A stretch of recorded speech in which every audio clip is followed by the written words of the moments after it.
السلام عليكم ورحمة الله وبركاته. إن الحمد لله نحمده ونستعين به ونستغفره ونعوذ بالله من شرور أنفسنا ومن سيئات أعمالنا. من يهده الله فهو المهتد ومن يضلل فلن تجد له وليا مرشدا، وأشهد أن لا إله إلا الله وحده لا شريك له، وأشهد أن محمدا عبده ورسوله. أما بعد, جزاكم الله خير. My dear respect brothers and sisters, and may Allah subhanahu wa ta'ala reward all of you. And I ask Allah subhanahu wa ta'ala to bless our this gathering and make this gathering for His sake. Brothers and sisters, we were in the past talking about how, as Muslims, we interpret the deen of Allah subhanahu wa ta'ala. How do we interpret the Islam based on the Sunnah? And we started to talk about some of the rulings and the guidelines that the scholars had for us that we utilize in order for us to interpret the Quran and the Sunnah. And we said we started this talk last week in which that we said there are about 10 rules that we use to see how to extract the rulings from the Quran and the Sunnah. Because we don't extract the rulings from the Quran and Sunnah randomly. No, there have to be rules. And we said the very first rule is what? Is that we have to know the intent of the speaker. Rule number one, knowing the intent of the speaker. Second rule is what? Is trying to is trying to understand the context of the speech. So we said number one is what? Is trying to know the intent of the speaker. Like, for instance, Allah subhanahu wa ta'ala is saying a verse in the Quran or the hadith of Prophet Muhammad sallallahu alaihi wasallam. In order for us to interpret what Rabb al-Alameen is telling us, or what Prophet Muhammad sallallahu alaihi wasallam is telling us, we have to know the intent. What's Sayyidina Muhammad sallallahu alaihi wasallam is trying to tell us? That's number one. Number two is that we have to know the context of the speech. Number three is that we said that we're going to translating al-wahy bil-wahy, trying to translate the Quran with the Quran as the very first way of us trying to understand the intent of what Rabb al-Alameen is telling us. Now we're going to continue with Bi'idhnillahi ta'ala. What are some of the other rules that we must know, have in handy, in order for us to extract the ruling from the Quran and the Sunnah? Okay. Number four is what, brothers and sisters? Number four is the following: is considering the Arabic as a basis of understanding. Brothers and sisters, this is very important. Understanding Arabic and rules of the Arabic and the grammar of Arabic and the ins and out of the Arabic language is extremely important in order for us to be able to extract the ruling from the Quran and the Sunnah. Why is that? Because the Quran was revealed in Arabic. Allah subhanahu wa ta'ala said, "Inna anzalnahu Qur'anan Arabiyyan la'allakum ta'qilun." Allah subhanahu wa ta'ala also said, كتاب فصلت آياته قرآنا عربيا لقوم يعلمون. Allah subhanahu wa ta'ala has revealed this Quran in Arabic. So therefore, in order for us to extract the ruling, do we extract the ruling? Do we extract the ruling in Persian? Do we extract the ruling in Urdu? Do we extract the ruling in other languages? No, it's in Arabic. Okay, that's so. In order for us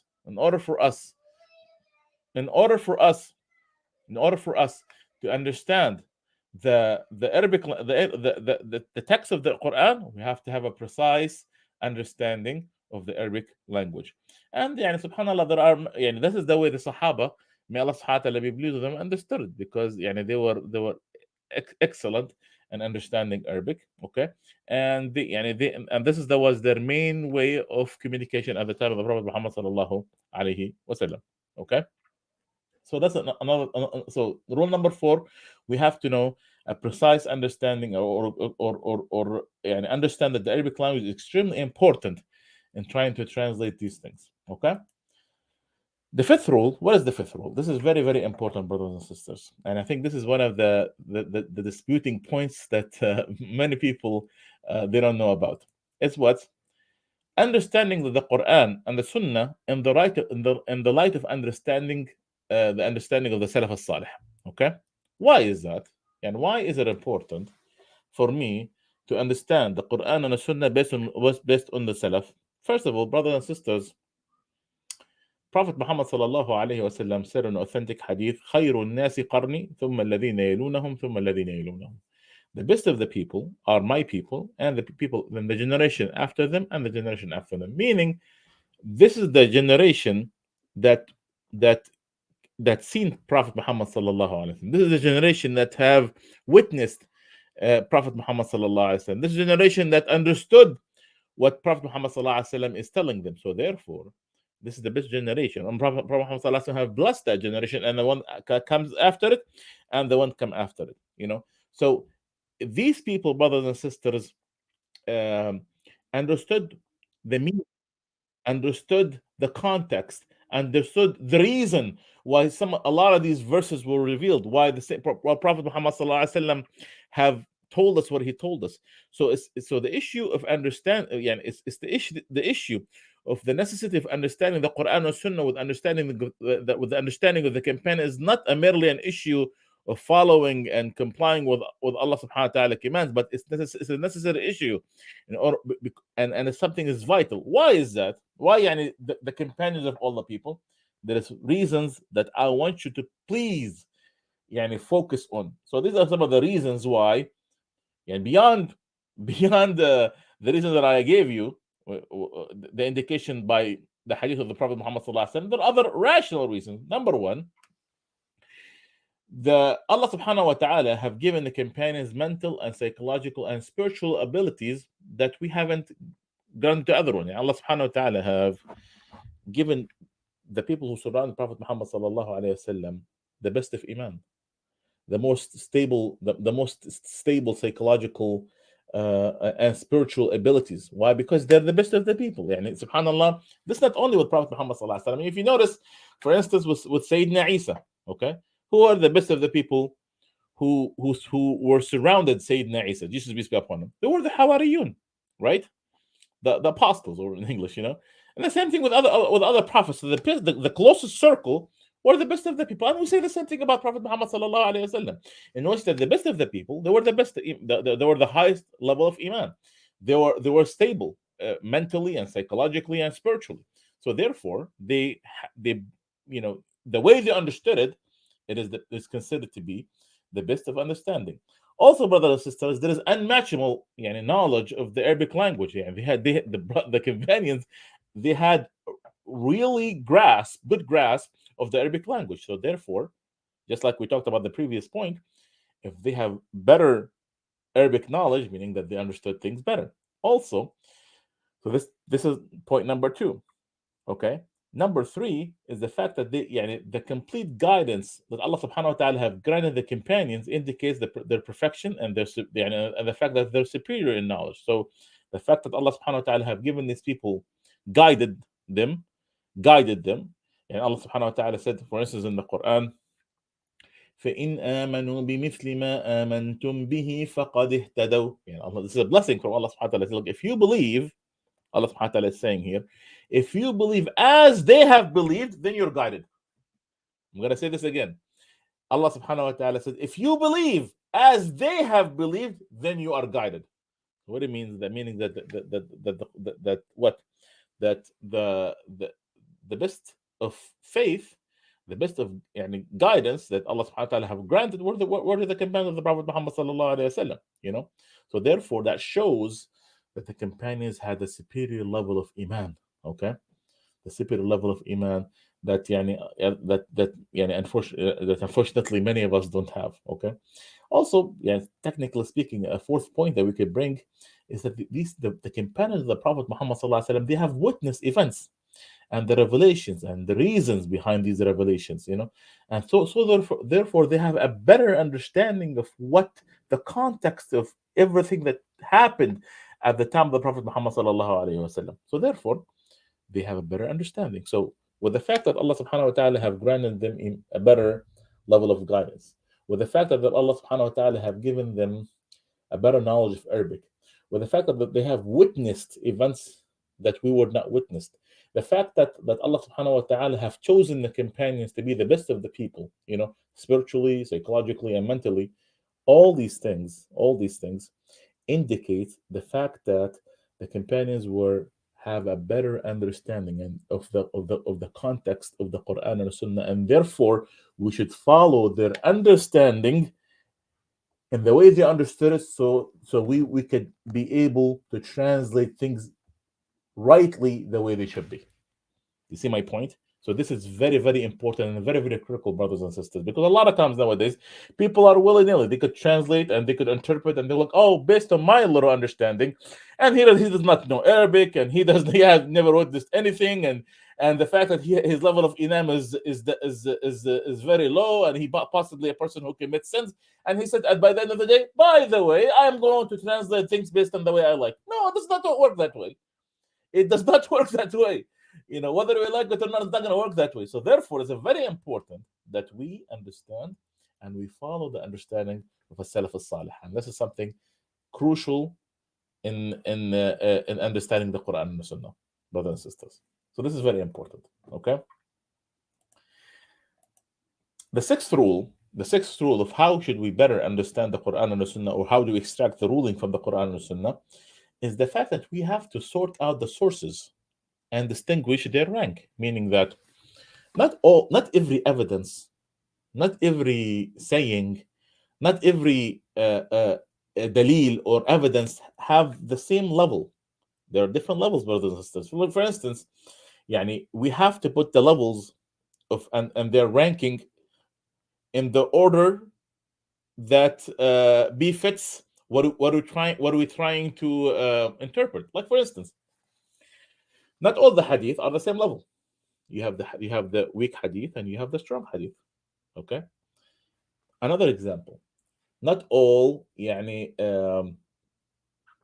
not all the evidences are uh, are the same level. Like, for instance, we talked about this before. You have, for instance, uh, evidence that is clear, and some other evidences are not so clear.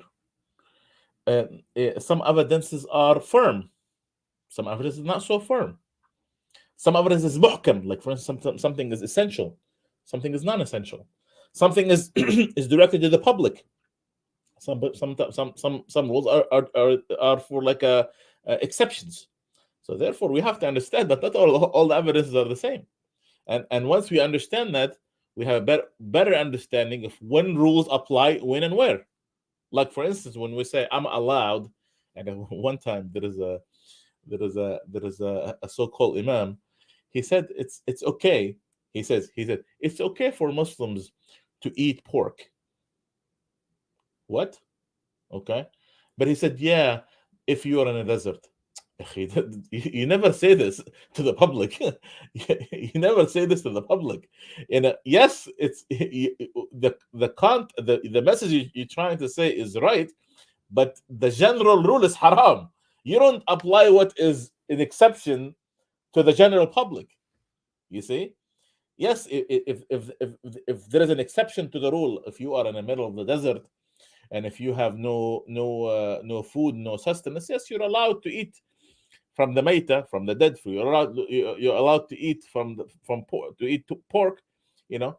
But even with that, eat as much as you're able to enable you to live. Not eat until you become full. No. But it's very important that, brothers and sisters, that you have some of these imams, the so-called imams, of how they wanted to interpret things based on their liking, and they don't know the difference between a general rule to the public and an exception.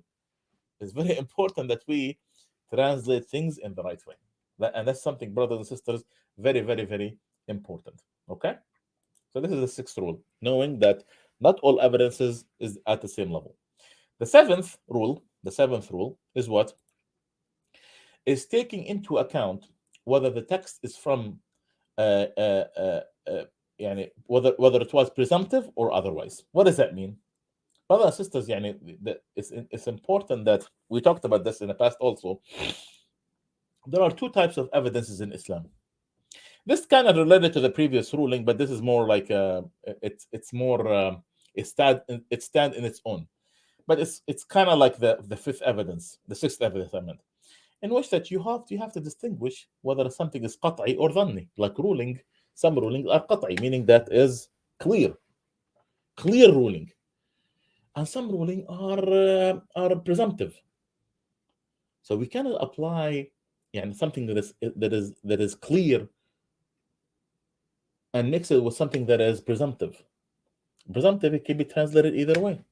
قطعي is only can be translated in one way. You see, and that's the difference between the two. And that's the difference between the two. قطعي can be only translated one way. Presumptive can be translated in different ways. Okay, and so understanding, again, the whole point here, understanding not all the rules are the same. Not all the rules in Islam are the same, and they could change based on the situation. Okay, the eighth ruling, okay, is referring to what elusive and revelation to what is precise. And this is, again, we talked about this in the past, when which that we know the difference between something that is elusive and something that is precise. And we always, if we want to judge something, we go with what is precise. Let me give you an example. Allah subhanahu wa ta'ala said, "Inna nahnu nazzalna dhikra wa inna lahu lahafidhun." We, Allah subhanahu wa ta'ala says, we, the one who have revealed the Quran. So Allah subhanahu wa ta'ala referred to him to what? He referred to himself as what? We. So it does not mean Allah subhanahu wa ta'ala is multiple. No. How do we translate that ayah? We go back to so this is something that is mutashabih, that is elusive, can be translated in different ways. What does it mean? It doesn't mean we, meaning that one or many. We translate it based on what is precise. Allah subhanahu wa ta'ala says in the Quran, what he says, قُلْ هُوَ اللَّهُ أَحَدٌ. Say he is one. Allah subhanahu wa ta'ala is one. So this is precise. We translate the previous ayah based on what is precise, not based on thinking that, because when Allah subhanahu wa ta'ala say we, it could be a we of majesty. It could be, people could say, well, there is many gods. So there is different ways we could translate. So we go back to what? We go back to what is precise. What is the precise ayah here? Say Allah subhanahu wa ta'ala is one. Okay? Another example, Allah subhanahu wa ta'ala said, لا تدركه الأبصار. No one can see him. So does that mean we cannot see Allah subhanahu wa ta'ala in the dunya and hereafter? No. We go back to another precise ayah where Allah subhanahu wa ta'ala said, وجوه يومئذ ناظرة إلى ربها ناظرة. In that day, faces are looking at Allah subhanahu wa ta'ala. So, again, لا تدركه الأبصار, meaning that no one can see him. This is in this dunya. So this is the way we translate with something that is elusive. We go back to what is the precise ayah that Allah we could see him where? In the hereafter. Okay? So this is the way. So we go when we faced with something elusive and something precise, we go with what was muhkam, was precise. Okay? So this is another important rule that we have to abide by when we are trying to understand the Quran and the Sunnah. Okay? The ninth rule is that it's important, brothers and sisters, that when we are trying to understand the Quran and Sunnah, and that we believe in the Quran as a whole, and not nitpick and choose whatever we believe, and disregard whatever we dislike. And unfortunately, this happens with many people nowadays. They nitpick whatever they want to believe. And Allah subhanahu wa ta'ala said, Allah subhanahu wa ta'ala said, Ya ayyuhalladhina amanu khulu fi silmi kaffa, or you who believe into Islam as a whole. Okay? Allah subhanahu wa ta'ala also said, أفتؤمنون ببعض الكتاب وتكفرون ببعض فما جزاء من يفعل ذلك منكم إلا خزي في الحياة الدنيا. Do you believe some part of the book and you reject part of it? Whoever do so, Allah subhanahu wa ta'ala is going to humiliate him in this dunya. So meaning it's important that we believe in the Quran as a whole, not just nitpick whatever we like, whatever that suits me, whatever that I like. Allah subhanahu wa ta'ala, he described the rightly individuals, and he said, وَالرَّاسِخُونَ فِي الْعِلْمِ يَقُولُونَ آمَنَّا بِهِ كُلٌّ مِّنْ عِنْدِ رَبِّنَا. And the people who truly believe, they say, we believe in Allah subhanahu wa ta'ala, everything from Allah. Everything from Allah. وَقَالُوا سَمِعْنَا وَأَطَعْنَا غُفْرَانَكَ رَبَّنَا وَإِلَيْكَ الْمَصِيرُ. Oh Allah, we listen, we obey, and we surrender to you. That's the attitude of the Muslim, not the one who cherry picks whatever he likes and he leaves things that he dislikes. Okay? So this is a very important rule. Okay? The 10th rule, and I think that's the last rule, and this is very important also, is preventing the illusion of contradiction when it comes to revelation and when it comes to revelation. So sometimes, brothers and sisters, people think that there is a contradiction. Okay, whether this is an internal contradiction, like between the actual evidences within Islam, or contradictions between Islam and the possible rationality. Okay, so that's why there is two levels of um, there's two levels of people think that there is a contradiction. Okay, the first level is what we call internal conflict, meaning that people think that this ayah contradict with this ayah, or this hadith contradict with this hadith, or this hadith contradict with this ayah. No, this so-called possible illusion of internal conflict, what's the cause of it? Is lack of understanding. People don't understand. Maybe they don't understand the context, maybe they don't understand the situation, maybe they don't understand fully Arabic, and even in one time, say Sitna Aisha radiallahu anha, she said he thought that she felt that there is a contradiction. Like she came to Prophet Muhammad sallallahu alaihi wasallam, and she said, "O Prophet of Allah, you said, من نوقش العذاب من نوقش العذاب عذب من نوقش الحساب عذب." Whoever argue when Allah subhanahu wa ta'ala is judging them, okay, Allah subhanahu wa ta'ala is going to punish them. But in another ayah, Allah subhanahu wa ta'ala said, فَسَوْفَ يُحَاسَبُ حِسَابًا يَسِيرًا. Allah subhanahu wa ta'ala should judge them easily. He said, well, how, if some people are going to be judged easily, and whoever argue with Allah subhanahu wa ta'ala, they shall punished, they will be punished. So is that there is a contradiction here? Prophet Muhammad sallallahu alaihi wasallam told them what he told her. He told her, "Inna al-hisab al-yasir la niqasha fi." Whoever Allah subhanahu wa ta'ala judged them easily, there is no argument. Whoever Allah subhanahu wa ta'ala judged them easily, there is no argument. So sometimes Allah subhanahu wa ta'ala will judge easily the believers, the righteous people. Why he judged them easily? Because because they were, maybe they have not committed many things in Islam. Okay. So meaning this, it's important that we to realize the following, brothers and sisters. Okay. So this is very important that what people think it's a contradictions. Maybe it's because of their lack of understanding of the context in the Arabic language. Okay. The second level of elusive contradictions is when it comes to the difference between people think that there's a contradiction between Sharia, Islam, and rationality. So it's important, brothers and sisters, to understand the following. So, is there a contradiction between rationality and Sharia? First of all, brothers and sisters, it's important to know the following. Sharia, the nature of Sharia evidence is mental and textual evidence, meaning the Sharia of Islam is not blind faith. It's based on rationality. It's based on understanding. And there is no point to assume that the Sharia and the human mind contradicts. That's very important. Okay, that's number one. Second thing is that a mind is a machine of deduction from transmission. So it operates within itself based on mental and linguistic principles. So or how our brain operates based on evidence. Okay, if you give us the proper evidence, we would believe. If you don't give me the proper evidence, I will reject. Okay, so how do we balance both? First of all, as Ibn Taymiyyah have wrote down in his long book of how do we balance between al-aql wal naql, how do we balance between Islam and rationality. He said that first of all, we have to assume that true aql, true rationality, does not contradict with true Islam, and we go by what is strong. What is strong? Like, for instance, if you have a strong rational evidence and you have, let's say, a weak Islamic evidence, we go with what is rational. If you have a strong Islamic evidence and you have a weak rational argument, we go with Islam. You see? So it's important for us to say to balance between the two, because again, in Islam, true rationality does not contradict with what true Islam.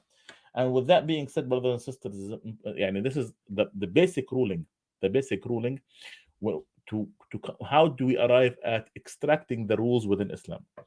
It's important, brothers and sisters. I want to pinpoint the following to everyone, that يعني yes, is everything in is everything we in Islam we have to judge it by reason? Of course not. If we but based on rationality, if we have a strong evidence that that Allah created us and Allah gave us guidance and Allah subhanahu wa ta'ala showed us the pathway, then whatever Allah subhanahu wa ta'ala tells me, I'm gonna go with. Based on rationality. If just like it is with other ways of life. Like for instance, if I believe that my father loves me and my father knows what's good for me and my father wants the best for me, of course, even if I don't know the wisdom behind it, I'm gonna follow him. You see, it's the same thing here. If I know Allah subhanahu wa ta'ala, he's the one who's created me, who is the one who have revealed to me all, these revelations. The Quran is true, the word of Allah subhanahu wa ta'ala is true. So therefore what I'm going to believe everything Allah subhanahu wa ta'ala tells us to. Yes, like for instance, do we know everything about Jannah? No. Do I know everything about Jannah? No. Do I know everything about its levels, about its full description? But we know enough for us to believe. We know there is enough for us to believe. Alhamdulillah Rabbil Alameen, by the grace of Allah subhanahu wa ta'ala, we have finished the series of sources of reception and path of understanding in Islam. And I hope Allah subhanahu wa ta'ala would bless this series, and I hope Allah subhanahu wa ta'ala would make this beneficial for everyone.